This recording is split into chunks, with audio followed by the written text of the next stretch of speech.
আজকে আমি শেয়ার করব চেন্নাই স্পেশাল চিকেন 65।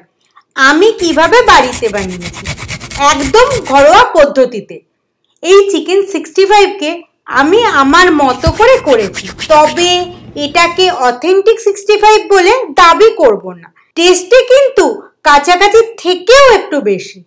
রান্নাটা হবে কিন্তু 4টে ভাগে, 2 ভাগে মাখামাখি, 2 ভাগে ভাজাভাজি।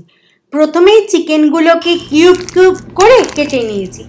এবার এটাকে রেডি করে ফেলি। দেব একে একে রসুন কুচি, আদা ঘষে, কাঁচা লঙ্কা কুচি, দই, জোয়ান দেব হাতে ঘষে, আর যাবে কসুরি মেথি, আধা ভাঙা ধনে, গোলমরিচের গুঁড়ো, কাশ্মীরি লঙ্কা গুঁড়ো, হলুদ গুঁড়ো, ধনেপাতা কুচি দিয়ে ভালো করে মাখিয়ে রেখে দেব 30 মিনিটের জন্য ঢাকা দিয়ে।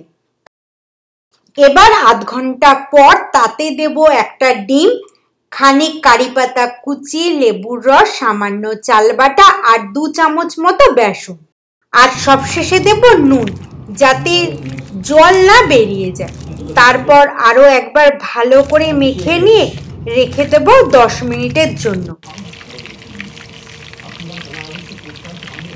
এবার কড়াইতে দেব সাদা তেল। তেল গরম হতেই একে একে দেব এই মুরগির টুকরোগুলো। যেহেতু গায়ে হালকা মশলা দেওয়া, তাই ছাড়ার সময় একটু তেলের মধ্যে ধরে রেখে আস্তে আস্তে ছাড়তে হবে, যাতে ওই মাংসের গায়ে লাগানো মশলাটা খুলে না যায়।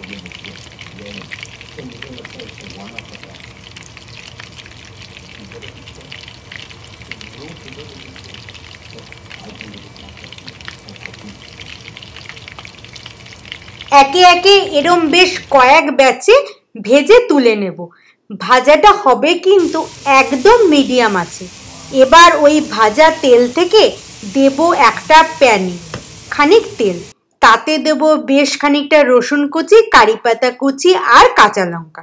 একটু নাড়াচাড়া করে দেব ওই আগে থেকে ভাজা মাংসগুলো। হালকা হাতে এপাট ওপাট করে একটা প্লেটে নামিয়ে নেব। ব্যাস রেডি আমাদের চিকেন 65। রেসিপিটা ট্রাই করে যদি ভালো লাগে আমাকে নিশ্চয়ই জানাবেন। আর আজকের জন্য আসি তাহলে।